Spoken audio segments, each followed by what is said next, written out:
بسم اللہ الرحمن الرحیم۔ سورہ فاتحہ سے بیماریوں کی شفا۔ فاتحہ شریف سے جسمانی شفا۔ بخاری شریف میں ہے، ابو سعید خدری رضی اللہ تعالیٰ عنہ سے روایت ہے، نبی کریم صلی اللہ علیہ وآلہ وسلم کے کچھ صحابہ رضی اللہ تعالیٰ عنہم سفر میں تھے۔ دوران سفر میں وہ عرب کے ایک قبیلہ پر اترے۔ صحابہ نے چاہا کہ قبیلہ والے انہیں اپنا مہمان بنا لیں، لیکن انہوں نے مہمانی نہیں کی بلکہ صاف انکار کر دیا۔ فَلُدِغَ سَيِّدُ ذَلِكَ حَيِّ فَسَعُوا لَهَا بِكُلِّ شَيْءٍ أَيَنْفَعُهُ شَيْءٌ۔ اتفاق سے اسی قبیلے کے سردار کو سانپ نے ڈس لیا۔ قبیلہ والوں نے ہر طرح کی کوشش کر ڈالی، لیکن اس کا سردار اچھا نہ ہوا۔ ان کے کسی آدمی نے کہا کہ چلو ان لوگوں سے بھی پوچھیں جو یہاں آ کر اترے ہیں، ممکن ہے کوئی دم کرنے یا جھاڑ پھونک کرنے کے لیے کوئی چیز ان کے پاس ہو۔ چنانچہ قبیلہ والے ان کے پاس آئے اور کہا کہ بھائیو، ہمارے سردار کو سانپ نے ڈس لیا ہے، اس کے لیے ہم نے ہر قسم کی کوشش کر ڈالی ہے لیکن کچھ فائدہ نہ ہوا۔ کیا تمہارے پاس کوئی چیز دم کرنے کی ہے؟ نعم واللہ انی لارقی ولیکن واللہ لقدس تدفناکم فلم تضیفونا فما انا براقن لکم حتی تجعلوا لنا جعلا فصالحوہم علی قطیع من الغنم۔ ایک صحابی نے کہا، قسم اللہ کی میں اسے دم کروں گا، لیکن ہم نے تم سے میزبانی کے لیے کہا تھا اور تم نے اس سے انکار کر دیا، اس لیے اب میں بھی اجرت کے بغیر دم نہیں کر سکتا۔ آخر بکریوں کے ایک گلہ دینے پر ان کا معاملہ طے ہوا۔ وہ صحابی وہاں گئے اور جا کر وَيَقْرَأُ الحمدللہ رب العالمین فَكَنَّمَا نُشِطَ مِنْ عِقَالٍ فَانْطَلَقَ يَمْشِي وَمَا بِهِ قَلَبَةٌ، اور الحمدللہ رب العالمین پڑھ کر دم کیا۔ ایسا معلوم ہوا جیسے کسی کی رسی کھول دی گئی ہو۔ وہ سردار اٹھ کر چلنے لگا، تکلیف و درد کا نام و نشان بھی باقی نہیں رہا۔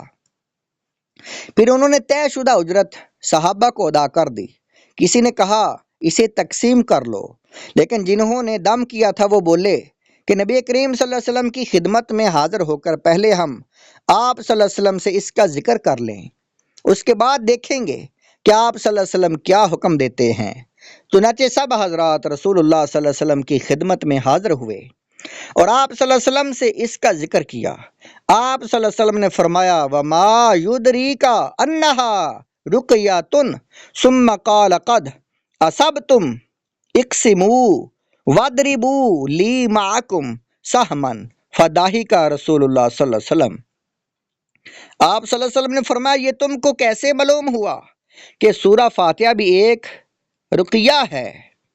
اس کے بعد آپ صلی اللہ علیہ وسلم نے فرمایا کہ تم نے ٹھیک کیا ہے، یعنی سورۃ فاتحہ ایک دم ہے، آپ نے ٹھیک کیا ہے، اس کو پڑھ کر دم کیا ہے۔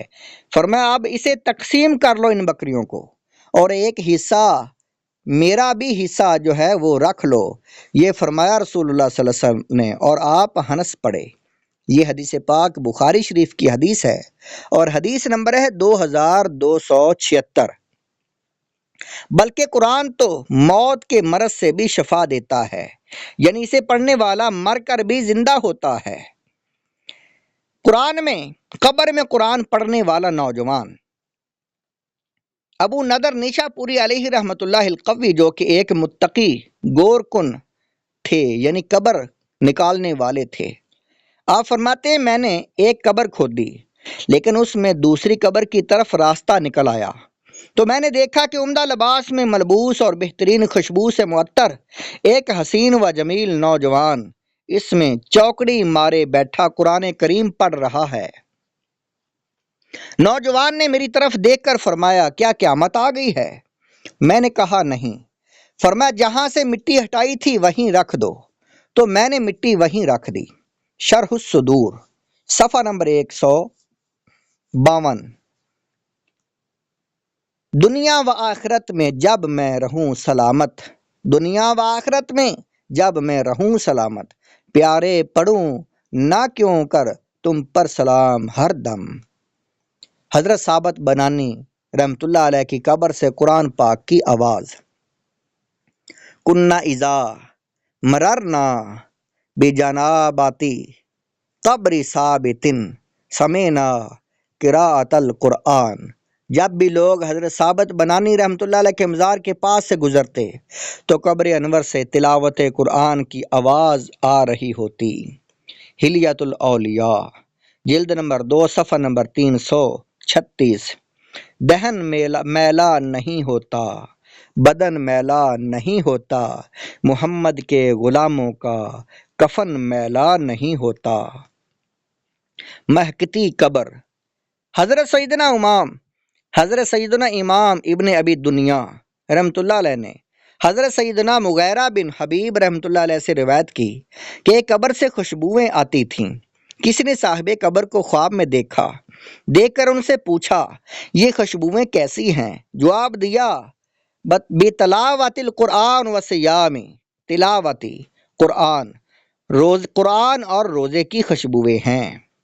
ختم قرآن کی فضیلت۔ المعجم الکبیر میں ہے قال رسول اللہ صلی اللہ علیہ وسلم من صلی صلاۃ فریدۃ فلہ دعوۃ مستجابۃ ومن ختم القرآن فلہ دعوۃ مستجابۃ۔ جو فرض نماز پڑھتا ہے اسے ایسی دعا عطا کی جاتی ہے جو قبول ہوتی ہے، اور جو ختم قرآن فرماتا ہے اسے بھی ایسی دعا عطا کی جاتی ہے جو قبول ہوتی ہے۔ المعجم الکبیر جلد نمبر 18 اور صفحہ نمبر ہے 259۔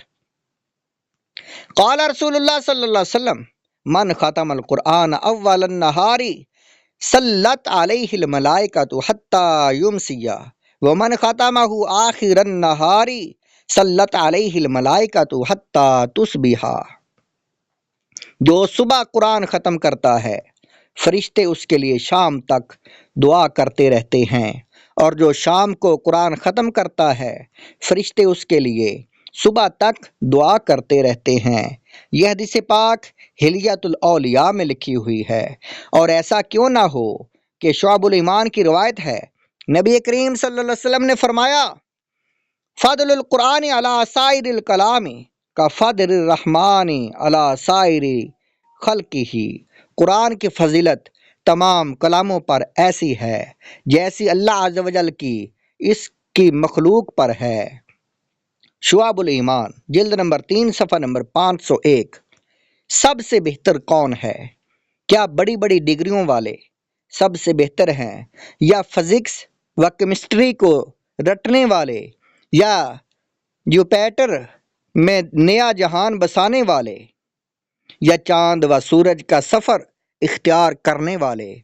آئیے نبی رحمان رحمت عالمیان صلی اللہ علیہ وسلم کی بارگاہ سے بے کس پناہ میں سوال کرتے ہیں کہ کون بہتر ہے؟ حضرت عثمان رضی اللہ تعالیٰ عنہ فرماتے ہیں قال خیرکم من تعلم القرآن وعلمہ۔ نبی کریم صلی اللہ علیہ وسلم نے فرمایا تم سے بہتر وہ ہے جو قرآن سیکھتا ہے اور قرآن سکھاتا ہے۔